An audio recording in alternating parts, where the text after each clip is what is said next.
You might think these desserts were custom made, but I'll let you in on a little secret here. They are all store-bought. A few food styling techniques make these store-bought sweets look upscale and over the top. And baker Tara Boss says you can get the bakery bougie look in your very own home kitchen. It's great to meet you. You too. And you're the boss. You get sick of all those jokes? I am the boss. You know, I married my husband about 4 years ago, and there was some marketing decisions involved there. I love it. I love it. Set the stage. So bakery bougie, what does that entail in your book? So when we think bougie, we're talking, you know, the glam, the glitter, making something just look a little bit more uppity. But we're using store-bought treats. We are. So nothing here is homemade, which I know it's not for everybody. You know, sometimes we like the flavor of things that we make ourselves, but sometimes we don't have the time. Yeah. Not everybody's comfortable in the kitchen. And so these are some great alternatives to make something that might be a little bit more bottom scale at the grocery store look like $1 million. You're going to be the hostess with the mostest at your baby shower, at your backyard, whatever. If I brought this to a backyard anything, I would be the boss. You are the star. I would be the star for sure. Let's start with this cream puff tower. How did you make that? So I started with just a craft foam cone. Now these come in different sizes. It's totally up to you on how many servings you need. Okay. This is a great centerpiece with it being tall, but you can definitely go smaller. What I did was painted it with melted white chocolate because we want a food safe surface. And this also helps the cream puffs to stick to it. Okay. And then I just get toothpicks and jab them in. I like to do one at a time just because you don't really know the spacing of your cream puffs. But these are just your frozen cream puffs that you get at Walmart, at Costco, whatever. We have all had them. You can melt some chocolate. If you want to add a little bit of heavy cream, it will make it a little bit softer so it doesn't have that crunch. So you dip before. So you dip before, and then you just let these sit and harden up just a little bit. You can pop them back in the fridge or the freezer just to kind of create that shell before you pick it up. Now yours only almost have a shimmer or an iridescent finish. And so that is achieved by doing edible luster dust. Okay. And you just want a soft bristle brush. And after that has hardened, you're just going to take that powder and swipe the top of it, and that's what's going to give it its sheen. And it's stable enough? Like it will hold? It will. Even if you add a little bit of cream, which is called ganache. It's popular with the cake drips that you see on all the fun cakes. And then to add just a little bit more pizzazz, we have edible gold leaf. And so you just take some tweezers or a little paintbrush. It can get everywhere and stick to you, but you just get a little bit on there and press it down with the paintbrush. If it's having a hard time to adhere, just swipe a little bit of water where you want it, and then it will stick even better. And that's edible, obviously. It is edible. Everything here is edible. You've sprinkled in just some summer blooms and berries. Yeah. Artificial flowers, sometimes you go to the store and they don't have anything that you want. So you can go that route. You can do fresh flowers. This is amazing. So and I feel like I could do this. I mean, I don't want to anybody can do it. Flex overconfidence here, but you've explained it really well. Thank you. Okay, what's our second treat? So this one you get to help me with. I'm doing excited. a cheesecake cup.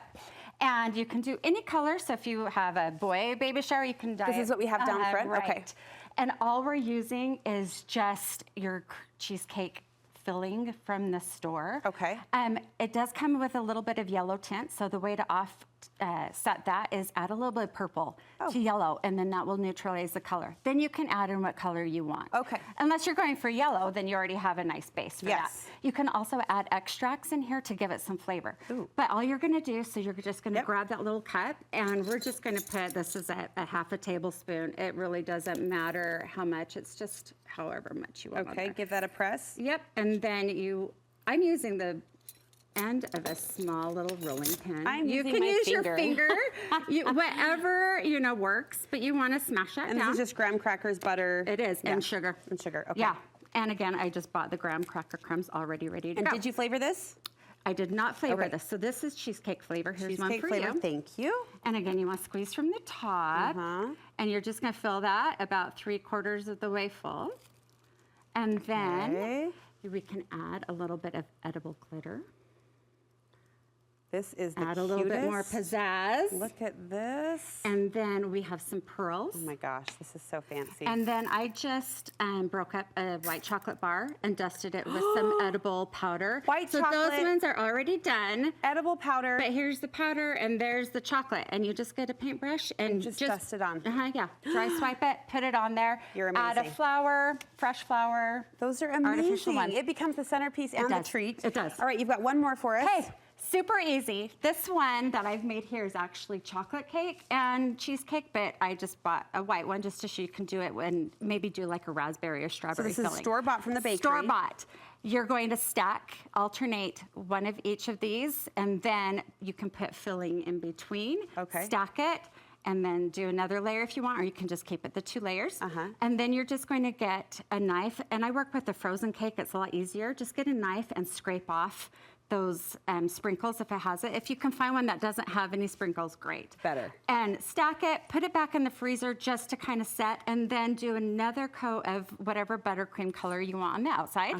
It's about the color palette. It is. These sprinkles don't work for what we have going. No, right? And then here's the trick. What? Put it in the freezer, let it set up just for a little bit more. A little bit of water and some edible luster dust. And again, you want to make sure it's edible. There's a lot of them out there that are for decoration only. Yes. Okay, and it takes quite a bit of powder. But what's nice is when this dries, the excess, you can just put back into the bottle. What's the and use it again. consistency we're looking for? So we're looking for a paint, like an acrylic paint. Okay. Okay. And you just painted that whole cake? And all I did is just go along the outside. With a paintbrush. With the paintbrush. And Amazing. it sticks. How long does it take to set? Oh, immediately. It dries super, super fast. You want to kind of keep your brush strokes the same direction, but honestly, the easiest thing that you can do to make it look like you just spent $1 million. That's amazing. Oh my goodness. Well, thank you for sharing these tricks of the treat, tricks of the trade. Yes.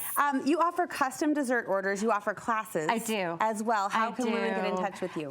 Social media, Facebook and Instagram. I am Boss Lady Dessert Studio. Because you are. I am. Boss Lady Dessert Studio. Give her a follow. Thanks for sharing these kind of inside secrets. And we'll link you over to her social media platforms from our website as well. Great job. Great job.